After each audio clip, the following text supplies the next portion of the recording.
तो फ्रेंड्स, जैसा कि मैंने आपको पिछले लेक्चर में बताया, अब हम चालू करेंगे जनरल क्लॉजेस एक्ट से। जनरल क्लॉजेस एक्ट नाम से ही क्या समझ में आता है कि इसमें जनरल रूल्स बताए गए हैं। जनरल क्लॉजेस एक्ट किसको लगेगा? तो ये लगेगा हर एक्ट को इंटरप्रेट करने में। यानी आपको कोई भी अगर एक्ट को इंटरप्रेट करना है तो आप इसके रूल्स लगाओगे।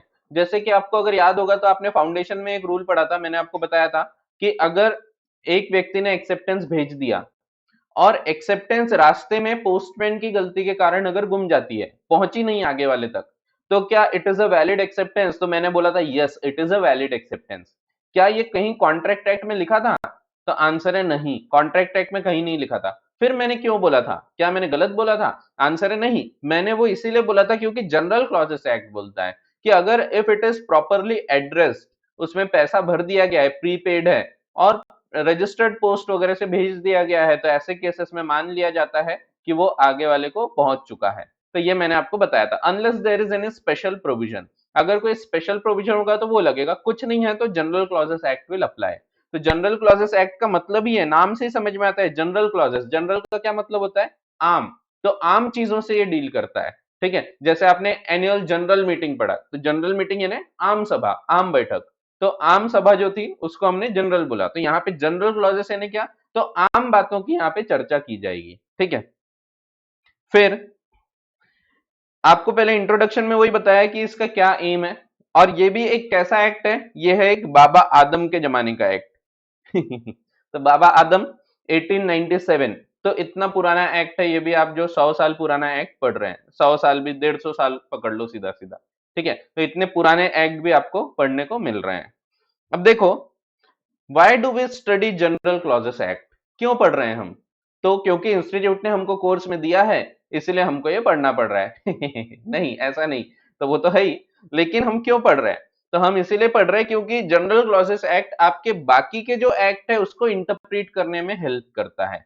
इसीलिए इसको एक और नाम दे सकते हैं, interpretation act.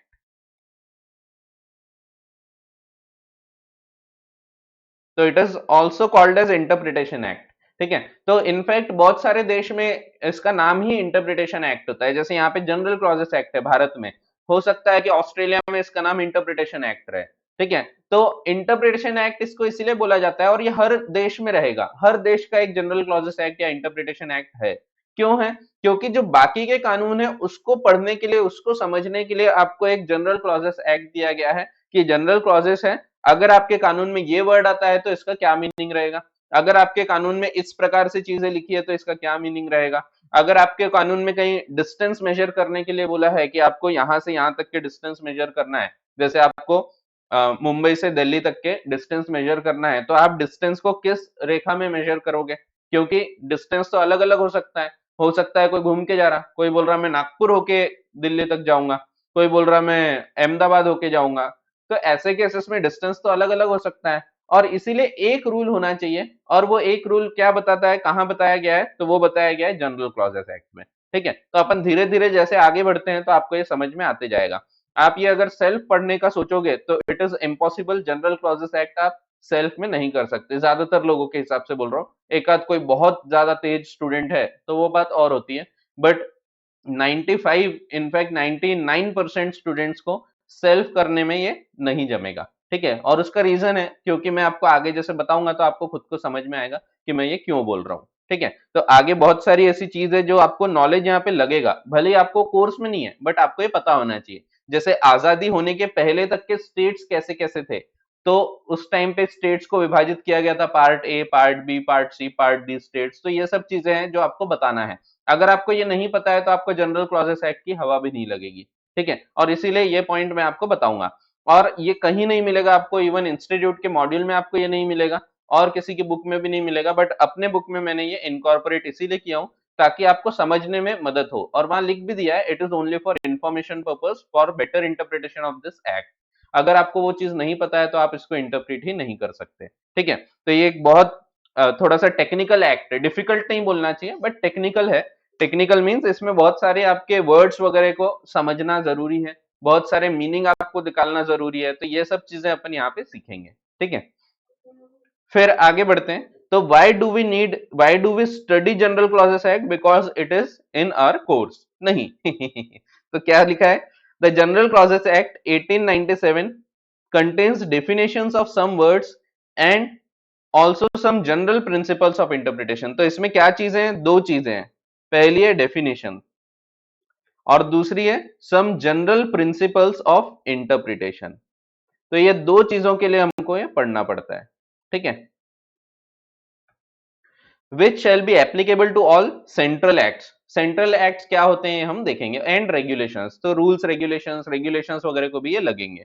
Where there is no definition in those act, ध्यान रखने वाली बात यह है, where there is no definition in those acts और रेगुलेशंस, यानी उस पर्टिकुलर एक्ट में जब डिफाइन नहीं किया है तब आप यहाँ की डेफिनेशन देखोगे। तो ये एक्ट के दो एम है। पहली चीज है डेफिनेशंस बताई गई है इसमें, तो ये जो डेफिनेशंस यहाँ डिफाइन की गई है वो आप यूज करोगे बाकी के एक्ट में। जैसे अगर कोई एक्ट में डेफिनेशन नहीं दी गई है, एफिडेविट की डेफिनेशन नहीं दी गई है, तो यहाँ पे क्या लिखा है वो आप यूज करोगे। डॉक्यूमेंट वर्ड कई जगह लिखा रहता है, हर एक्ट में डॉक्यूमेंट वर्ड लगभग आपको दिखता ही है। तो ये डॉक्यूमेंट का क्या मतलब है, ये कहां से पता लगेगा आपको? तो अगर उस पर्टिकुलर एक्ट में कुछ दिया है तो वो आप मीनिंग लोगे, अगर कुछ नहीं दिया है तो फिर आप जनरल क्लॉजेस एक्ट की डेफिनेशन वहां पे यूज कर सकते हैं, ठीक है। फिर जनरल प्रिंसिपल्स बताया गया है। सेकेंड चीज क्या है? तो सेकेंड चीज है जनरल प्रिंसिपल्स।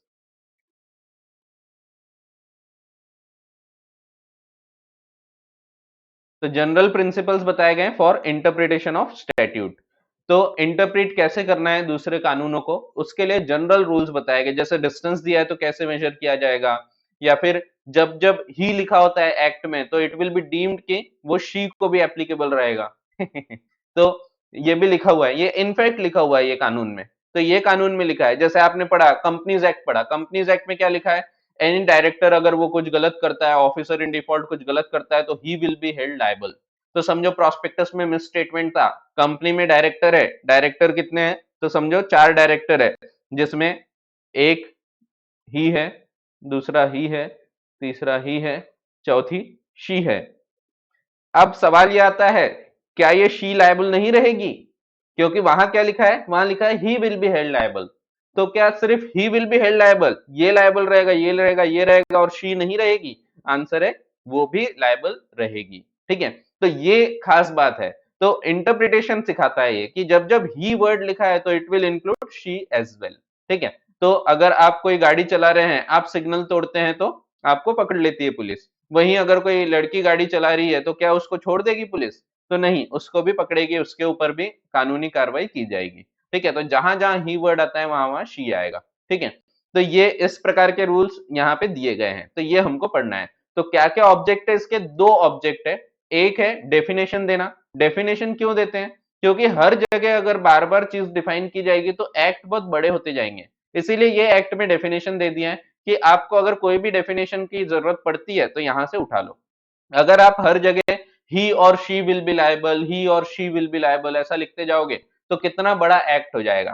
तो इसीलिए एक रूल लिख दिया, जब जब वर्ड ही लिखा है तो it includes she as well as it भी आ जाएगा वहां पे। तो जो बाकी कोई जैसे कंपनी वंपनी टाइप ऑर्गेनाइजेशन है वो भी लायबल हो सकते हैं, या कोई और थर्ड जेंडर है वो भी लायबल हो सकता है। तो इसीलिए हर जगह ही लिखा है तो ही के साथ में शी भी इंक्लूड की जाएगी, ठीक है। तो ऐसा है। तो the General Clauses Act 1897 contains the definition of some words and also some general principles of interpretation which shall be applicable to all central acts. What are central acts? ये हम देखेंगे। And regulations where there is no definition in those acts or regulations that emerge with the provisions of the central acts or regulations। तो central act ये word बार बार दिख रहा है, तो ये कब यूज होगा? when there is no definition in those act। उसमें अगर डेफिनेशन है तो वो डेफिनेशन यूज करोगे, उसमें नहीं है तो आप जनरल क्लॉजेस एक्ट की डेफिनेशन यूज करोगे। फिर unless there is anything repugnant in the subject और कंटेक्स्ट। रिपग्नेंट का क्या मतलब है? रिपग्नेंट का मतलब होता है विपरीत जाना, अपोजिट जाना, खिलाफ जाना। अगर एग्जैक्ट वर्ड पूछो तो खिलाफ जाना। तो अगर वो खिलाफ जाएगा तो फिर वो यूज नहीं करोगे आप। यहाँ का जो रूल है, यहाँ की जो डेफिनेशन है, वो डेफिनेशन अगर उस स्पेशल एक्ट से खिलाफ जा रही, विपरीत जा रही है, वहां पे समझो डॉक्यूमेंट की कोई डेफिनेशन है, यहाँ पे डॉक्यूमेंट की कोई डेफिनेशन है। समझो आप कंपनीज एक्ट पढ़ रहे हैं, एग्जाम्पल है, इसका वास्तविकता से संबंध नहीं है, बट समझो आप कंपनीज एक्ट पढ़ रहे हैं, उसमें डॉक्यूमेंट की एक डेफिनेशन दी गई है। अब वहां डॉक्यूमेंट की डेफिनेशन अलग चीज बोल रही है और जनरल क्लॉजेस एक्ट की डेफिनेशन अलग चीज बोल रही है। तो जब आप कंपनीज एक्ट पढ़ रहे हैं तो आप क्या जनरल क्लॉजेस एक्ट की डेफिनेशन यूज करेंगे? आंसर है नहीं, क्योंकि अगर आप ये यूज करेंगे तो वो तो उसकी डेफिनेशन से विपरीत जा रहा है। तो इसको हम बोलते हैं रिपग्नेंसी। रिपग्नेंट, रिपग्नेंट का क्या मतलब होता है? अपोजिट जाना, विपरीत जाना। तो जब तक साथ चलते हैं तो वो लगेंगे रूल्स, दोनों जगह लग सकते हैं आसानी से, तो लगेंगे, लेकिन विपरीत जा रहा है, कंपनीज एक्ट का ऑब्जेक्ट डिफीट हो जा रहा है अगर ये रूल आप लगाते हैं, यहाँ की डेफिनेशन यूज करते हैं, यहाँ के इंटरप्रिटेशन यूज करते हैं, तो ऐसे केसेस में फिर आप ये एक्ट नहीं लगाएंगे। ठीक है, तो अगर रिपग्नेंट हो जाएगा, अपोजिट जाएगा, विपरीत जाएगा, तो फिर आप उसको यूज नहीं करोगे। ठीक है, फिर the general clauses act has been enacted, इसका एम क्या है? To shorten the language used in the parliamentary legislation. तो इनका एम है टू शॉर्टन द लैंग्वेज, क्योंकि हर जगह डेफिनेशन अगर लिखते जाएंगे तो एक्ट कितना बड़ा हो जाएगा। हर जगह ही और शी लिखते जाएंगे तो वर्ड कितना बड़ा हो जाएगा एक्ट। हर जगह जैसे इवन सिंगुलर और प्लूरल ये इंक्लूड किया जाता है, जैसे डायरेक्टर विल बी लायबल, तो डायरेक्टर यानी क्या है, एक ही डायरेक्टर लायबल रहेगा? तो नहीं, ऑल द डायरेक्टर्स। तो सिंगुलर वर्ड यूज किया है, लेकिन वहां ऐसा नहीं लिखेंगे डायरेक्टर और डायरेक्टर्स विल बी लायबल, सिर्फ डायरेक्टर विल बी लायबल लिखा रहेगा, या officer in default will be liable लिखा रहेगा। तो ऐसे केसेस में क्या सिर्फ एक ऑफिसर लायबल रहेगा? तो आंसर है नहीं, जितने भी ऑफिसर्स इन डिफॉल्ट है वो सब लायबल रहेंगे। वर्ड तो लिखा है एक्ट में सिंगुलर, बट हम फिर भी वहां पे उसका प्लूरल मीनिंग ले रहे हैं। ठीक है, तो एक वचन को भी आप अनेक वचन में यहाँ पे इंटरप्रेट कर सकते हैं। क्यों कर सकते हैं? क्योंकि जनरल क्लॉजेस एक्ट आपको इसकी आजादी देता है। ठीक है, फिर वही दिया है, the general clauses act has been enacted to shorten the language used in the parliamentary legislation and to avoid the repetition. दूसरा एम है to avoid the repetition. Repetition बार बार नहीं आएगा। क्यों? क्योंकि आप सोच के देखो, अगर बार बार डायरेक्टर को डिफाइन करते जाएंगे अपन हर जगह, तो कितना बड़ा हो जाएगा डेफिनेशन, कितनी बड़ी हो जाएगी पूरी एक्ट। रिपीटेशन, वही डेफिनेशन जो वहां पे लगने वाली है वो कहीं और भी दी है, तो जबरदस्ती क्यों लिखना अपन ने? जैसे समझे यहाँ पे अगर एक डेफिनेशन दे दी है एफिडेविट की, और वही डेफिनेशन आप कंपनीज एक्ट में यूज करना चाहते हैं, तो क्यों जबरदस्ती आप कंपनीज एक्ट के डेफिनेशन क्लॉज में एफिडेविट लिखोगे? क्योंकि एफिडेविट आप वहां जोड़ोगे तो और बढ़ते जाएगा एक्ट। तो जो चीज यहाँ दी गई है वो चीज फिर से आप क्यों डिफाइन करते हो? तो उसको डिफाइन मत करो। हाँ, अगर आपको जरूरत है, आप अलग मीनिंग रखना चाहते हैं तो डिफाइन करो, लेकिन अगर आप सिमिलर मीनिंग रखना चाहते हैं तो फिर से डिफाइन करने की जरूरत नहीं है। तो इसका एम क्या हो गया? एक, shorten the language of the act, जो उसकी लैंग्वेज है उसको शॉर्ट करना है, and to avoid the repetitions, तो रिपीट भी नहीं होगी चीज। तो ये दो एम हो गए इसके, of the same words in the same course of the same piece of legislation. ठीक है, जैसे एक बार कंपनी वर्ड आया तो कंपनी जहां जहां वर्ड आएगा वो सब में डेफिनेशन लगेगी कंपनीज एक्ट में जो दी गई है वो।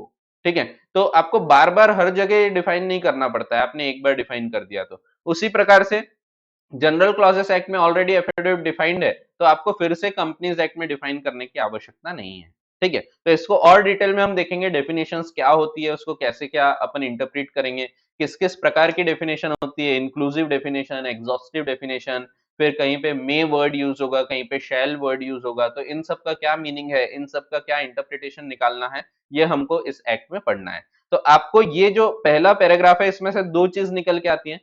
इसमें क्या दिया गया है? पहला डेफिनेशन, दूसरा the general principles of interpretation. ठीक है, दूसरी चीज जो निकल के आती है, इसका पर्पस क्या है? तो वैसे वो नीचे दिया ही है फिर से, ये पर्पस क्या है? To shorten the language of the statute and as far as possible to provide for uniformity of expression. Uniformity यानी एक जगह कंपनी वर्ड है तो हर जगह सेम मीनिंग आना चाहिए, एक जगह एफिडेविट वर्ड है तो वो एफिडेविट का मीनिंग हर एक्ट में सेम आ जाएगा। तो ऐसा नहीं होगा कि एक जगह कोई और डेफिनेशन है, एक जगह कुछ और डेफिनेशन है। एक जगह डॉक्यूमेंट वर्ड लिखा है, समझो कंपनीज एक्ट में डॉक्यूमेंट वर्ड लिखा है, नेगोशिएबल इंस्ट्रूमेंट एक्ट में डॉक्यूमेंट वर्ड लिखा है, तो दोनों जगह डॉक्यूमेंट की डेफिनेशन अलग नहीं होना चाहिए।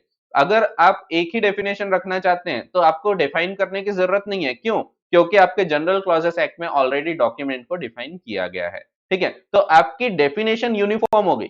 अगर आप कंपनीज एक्ट पढ़ रहे हैं तो भी डॉक्यूमेंट की सेम डेफिनेशन हो जाएगी, अगर आप नेगोशिएबल इंस्ट्रूमेंट्स एक्ट पढ़ रहे हैं तो भी डॉक्यूमेंट की डेफिनेशन सेम हो जाएगी, अगर आप कॉन्ट्रैक्ट एक्ट पढ़ रहे हैं तब भी डॉक्यूमेंट की डेफिनेशन सेम हो जाएगी। ठीक है, तो इसीलिए इसमें एक और चीज जो आ रही है पर्पस में, यूनिफॉर्मिटी ऑफ एक्सप्रेशन। यूनिफॉर्मिटी का मतलब होता है, यूनिफॉर्म का क्या मतलब है, एक जैसा। जैसे आप बचपन में स्कूल जाते थे ना, सब एक जैसे कपड़े पहन के जाते थे, हम क्या बोलते थे, यूनिफॉर्म। तो यूनिफॉर्म इसीलिए क्योंकि एक जैसे हैं, ठीक है। तो यूनिफॉर्म का मतलब होता है एक जैसा, यूनि का मतलब एक, ठीक है, और फॉर्म यानी प्रकार, तो एक प्रकार के, एक जैसे, ठीक है। तो यहाँ पे इसमें दो एम है, एक टू शॉर्टन द लैंग्वेज, दूसरा डेफिनेशंस दे दिया है, तो डेफिनेशन से क्या होगा, डेफिनेशन से यूनिफॉर्मिटी ऑफ एक्सप्रेशन होगी। मींस जहां जहां एक पर्टिकुलर वर्ड लिखा है तो उस वर्ड के हर जगह मीनिंग सेम आएंगे, ठीक है। तो यूनिफॉर्मिटी ऑफ एक्सप्रेशन हो जाएगी। तो ये और डिटेल में अपन देखेंगे। फिर अब ये एक और दिया है, ये आपको पढ़ना है, बहुत काम का नहीं है, ये कुछ डेफिनेशंस पढ़ने के काम आएगा, तो मैं आपको वहां पे फिर से बताऊंगा। The general clauses act 1897 was enacted on 11th March 1897 to consolidate and extend the General Clauses Act 1868 and 1887। तो इसके पहले के दो एक्ट थे, वो दो एक्ट को कंसोलिडेट करा, जोड़ा और अमेंड किया, तो वो उसको हम बोलते हैं उस ये जो दिया है यहाँ पे जनरल क्लॉजेस एक्ट क्यों बना, इसी को हम दूसरे शब्दों में बोलते हैं प्रीएम्बल, ठीक है। ये प्रीएम्बल होता है, प्रीएम्बल यानी ऑब्जेक्ट ऑफ द स्टैट्यूट, क्यों बनाया गया जनरल क्लॉजेस एक्ट।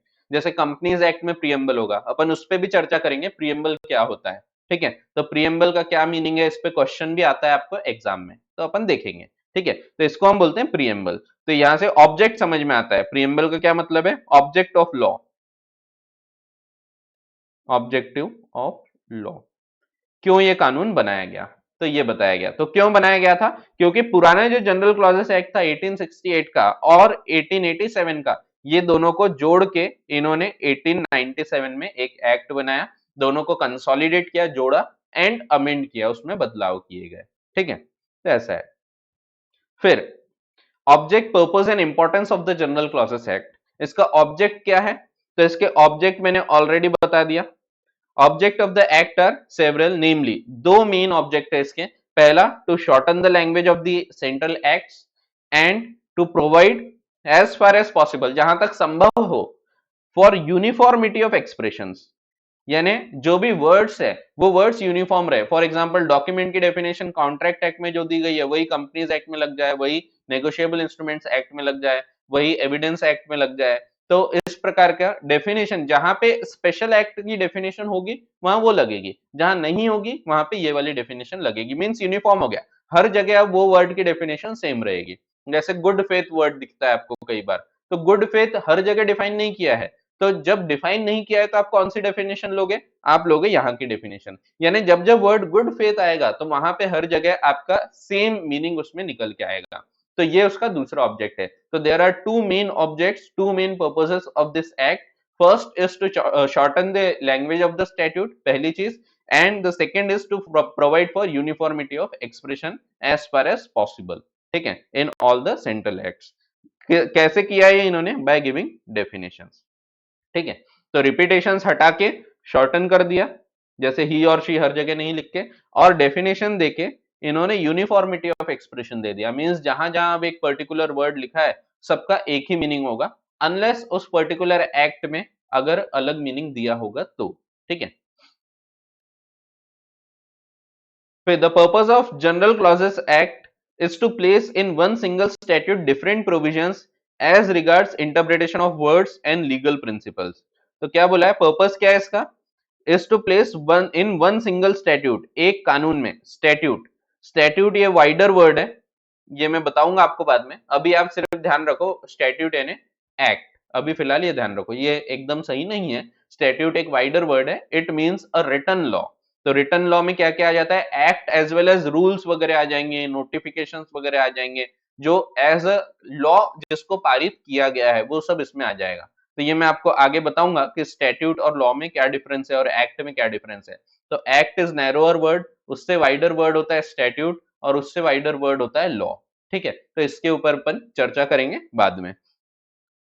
तो the purpose of general clauses act is to place in one single statute different provisions as regards interpretation of words, legal principles which would otherwise have to be specified separately। अगर यहाँ नहीं लिखा होता तो उसको separately हर जगह बताना पड़ा होता, in many different acts and regulations. So whatever General Clauses Act says, whether as regards to meaning of words or as regards to legal principles, has to be read in every statute to which it applies. तो जहां जहां general clauses act लगता है वहां पे हर जगह same definitions आपको मिलेगी, ठीक है। और ये किस किस को लगता है वो भी हम देखेंगे। और इसी को दूसरे शब्दों में बोला जाता है, it is also called as the law of all laws. क्यों? क्योंकि ये इंटरप्रीट करने के काम आ रहा है बाकी के कानूनों को, ठीक है। Application of the general clauses act, ये कहां कहां लगता है? हर एक्ट में सेक्शन नंबर 1 बताता है ज्यादातर केसेस में कि ये एक्ट कहां कहां लगेगा, इंट्रोडक्शन में बताया जाता है। तो आपको मैंने कंपनीज एक्ट जब पढ़ाया वहां पे मैंने बता दिया था, उसमें सेक्शन 1 है जो कि बताता है ये किस किस को लगता है, कहां कहां पे लगता है। तो ये companies incorporated under this act, फिर under banking regulations act, banking company, insurance company, इनको भी लगेगा। फिर लिखा था कि it applies to whole of India, तो ये सब चीजें लिखी होती है। वैसे ही जनरल प्रोसेस एक्ट कहां लगता है? तो अगर एक वर्ड में बोले तो इसमें कुछ भी नहीं दिया गया है, तो इसमें सिर्फ ये लिखा है जहां जहां सेंट्रल एक्ट्स लगेंगे वहां वहां ये लगेगा। मींस जहां पे भी सेंट्रल एक्ट लग रहा है तो साथ में ये एक्ट लगने लगेगा। सिंपल भाषा में अगर बोलो तो ये खुद के ऊपर डिपेंड नहीं करता है, इस एक्ट पे डिपेंड नहीं करता है कि ये कहां लगेगा। ये डिपेंड करता है दूसरे एक्ट के ऊपर जिसके साथ ये अप्लाई हो रहा है। वो एक्ट जैसे कंपनीज एक्ट अगर पूरे भारतवर्ष में एक प्रकार से लागू होता है तो ये एक्ट उसके साथ साथ पूरे भारतवर्ष में एक प्रकार से लागू होगा, ठीक है। तो इसमें टेरिटोरियल एक्सटेंट नहीं दी है। The act does not specify, not defines any territorial extent clause. Its application is primarily with reference to all central legislation, यानी जहां जहां सेंट्रल लेजिस्लेशन लगेंगे तो वहां वहां ये भी लगने लगेगा। जहां जहां जो एक्ट लग रहा है साथ में ये एक्ट लगने लगेगा सेंट्रल एक्ट्स के साथ में। And also to rules and regulation, सिर्फ एक्ट को नहीं, रूल्स एंड रेगुलेशंस को भी लगता है, ठीक है। अब आपको एक्ट और रूल्स का डिफरेंस पता है क्योंकि मैंने आपको कंपनीज एक्ट में बता दिया था, it is a rule based act. Act क्या होता है, रूल्स क्या होते हैं, नोटिफिकेशंस, डायरेक्शंस, केस लॉज, ये सब चीजों पे अपन ने ऑलरेडी चर्चा कर चुके हैं। तो also to rules and regulations made under the central act. Central act ये वर्ड बार बार आ रहा है, इसको हम डिटेल में आगे देखेंगे, इसको डिफाइन किया गया है in the act. It is in the sense a part of sorry every central act. तो ये हर सेंट्रल एक्ट का हिस्सा है, यानी ये जहां जहां वो सेंट्रल एक्ट लगेगा, कंपनीज एक्ट लग रहा है साथ साथ में ये एक्ट लगने लगेगा, ठीक है। तो वही दिया है, it is in a sense a part of every central act और regulations. If a central act is extended to any territory, the General Clauses Act would also deem to be applicable in that territory and would apply in the construction of Central Act. The provisions of General Clauses Act are mere rules of interpretation. ये क्या है? ये सिर्फ rules of interpretation है, and it applies automatically in each case. It all depends on the facts and circumstances of each case. In many countries, कई देशों में legislatures similar to General Clauses Act are called as interpretation act. ठीक है, तो ये भी मैंने आपको ऑलरेडी बताया। तो इसमें ये पेज में जितना बताया है उसमें मैंने आपको शॉर्ट में पॉइंट्स निकाल दिया। पहले इसमें डेफिनेशंस और जनरल प्रिंसिपल्स, ये काम का पॉइंट हो गया।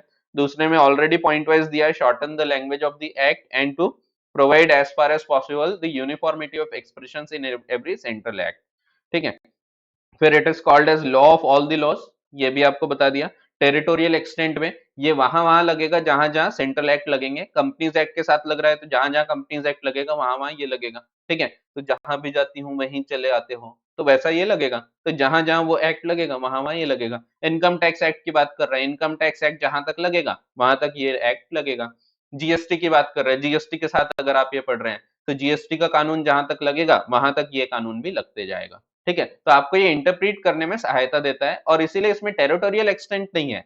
तो उस पर्टिकुलर एक्ट जिसको आप पढ़ रहे हैं उसकी जो टेरिटोरियल एक्सटेंट रहेगी उसको ही ये एक्ट अपना लेता है, और उसी की टेरिटोरियल एक्सटेंट इस एक्ट की भी टेरिटोरियल एक्सटेंट बन जाती है, ठीक है। तो अगर इसमें कुछ नहीं लिखा है तो कंपनीज एक्ट पढ़ रहे हैं, कंपनीज एक्ट में लिखा है ये पूरे भारतवर्ष में एक प्रकार से लागू होगा, तो ये एक्ट भी साथ में लगने लगेगा। इसके बाद जो है some basic understanding of legislation, ये अपन अगले लेक्चर में देखते हैं। चलिए, थैंक यू।